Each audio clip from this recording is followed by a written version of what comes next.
नमस्कार। कभी सोचा है एक छोटा सा रोबोट वो एक लाइन को इतनी परफेक्शन से कैसे फॉलो कर लेता है? आज हम इसी रोबोट के दिमाग को समझने वाले हैं। चलिए शुरू करते हैं। तो सवाल यही है, एक रोबोट एक लाइन को कैसे फॉलो करता है? क्या ये बहुत कॉम्प्लिकेटेड है या इसके पीछे कोई बहुत ही सिंपल सा लॉजिक है? चलिए पता लगाते हैं। और इस रहस्य को सुलझाने में हमारी मदद करेगी दीक्षित सर की एक बेहतरीन गाइड। इसमें इस टॉपिक को इतने आसान और साफ तरीके से समझाया गया है कि मजा आ जाएगा। अच्छा, तो किसी भी चीज को समझने का सबसे बेस्ट तरीका क्या है? उसे छोटे छोटे हिस्सों में तोड़ दो।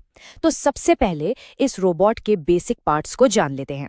तो आखिर ये लाइन फॉलोअर रोबोट है क्या चीज? भाई, जैसा नाम वैसा काम। ये एक ऑटोमेटिक गाड़ी है जिसका बस एक ही मिशन है, जमीन पर बनी एक लाइन को फॉलो करना।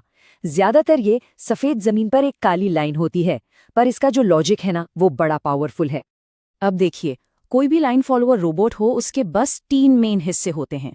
सेंसर, जो उसकी आंखें हैं, जो लाइन को देखती हैं। कंट्रोलर, जो उसका दिमाग है, सारे फैसले यही लेता है।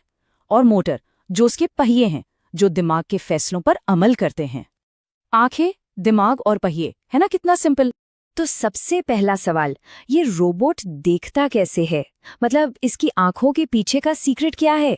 जवाब छिपा है IR सेंसर में। इसका काम करने का तरीका ना बहुत ही सीधा साधा है। सेंसर नीचे जमीन पर एक इनविजिबल इंफ्रारेड लाइट फेंकता है और फिर बस ये चेक करता है कि कितनी लाइट टकरा कर वापस आई। बस यही 2 स्टेप्स हैं। और ये काम क्यों करता है वो यहाँ साफ दिखता है। देखिए, जो सफेद सतह है वो ज्यादातर लाइट को वापस फेंक देती है, रिफ्लेक्ट कर देती है। तो सेंसर को मिलता है एक स्ट्रॉन्ग सिग्नल। दूसरी तरफ जो काली लाइन है वो ज्यादातर लाइट को सोख लेती है, अब्जॉर्ब कर लेती है। तो सेंसर तक बहुत वीक सिग्नल पहुंचता है। तो बस रिफ्लेक्शन का यही छोटा सा फर्क, यही वो चीज है जो रोबोट को लाइन और जमीन के बीच का अंतर बताती है। यही है इसका पूरा सीक्रेट। ठीक है, तो अब हमें ये तो पता चल गया कि रोबोट देखता कैसे है। अब बारी है उसके दिमाग यानी कंट्रोलर को चलाने वाले गोल्डन लॉजिक को समझने की। ये वो रूल्स हैं जो सब कुछ कंट्रोल करते हैं। जरा इस टेबल को देखिए। मान लीजिए लेफ्ट सेंसर काली लाइन पर है और राइट सेंसर सफेद जमीन पर।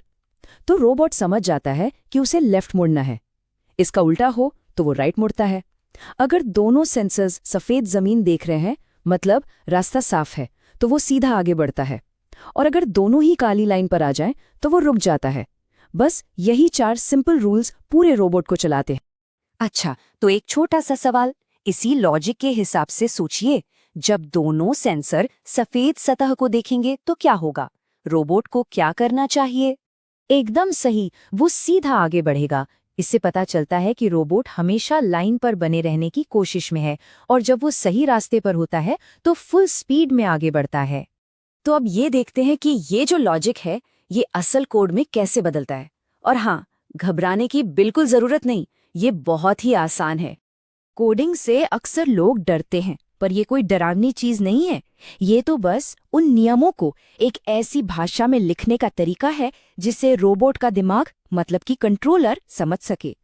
जैसे कि पहला रूल, इफ यानी अगर लेफ्ट सेंसर काली लाइन को देखता है, देन यानी तो लेफ्ट मोटर को स्लो कर दो।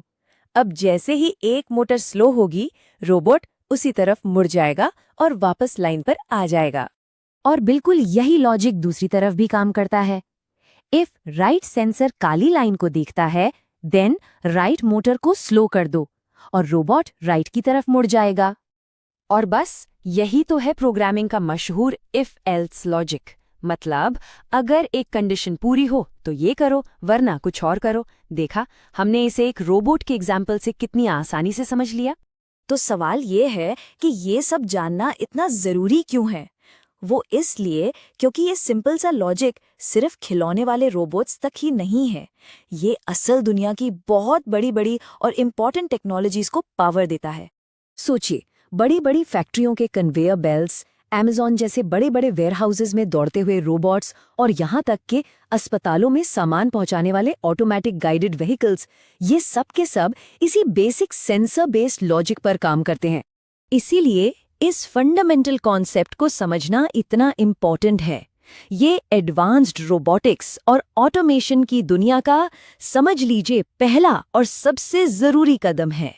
तो आज हमने एक लाइन फॉलोअर रोबोट के दिमाग को पूरी तरह से डिकोड कर लिया। हमने देखा कि कैसे सेंसर, कंट्रोलर और मोटर यानी कि आंखें, दिमाग और पहिए एक बहुत ही सिंपल लेकिन पावरफुल लॉजिक का इस्तेमाल करके एक दूसरे के साथ मिलकर काम करते हैं।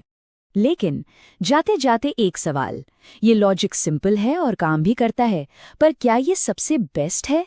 इस रोबोट को और ज्यादा स्मार्ट कैसे बनाया जा सकता है ताकि वो तेज मोड़ों को या बदलते हुए कंडीशंस को बेहतर हैंडल कर सके? सोचिएगा जरूर।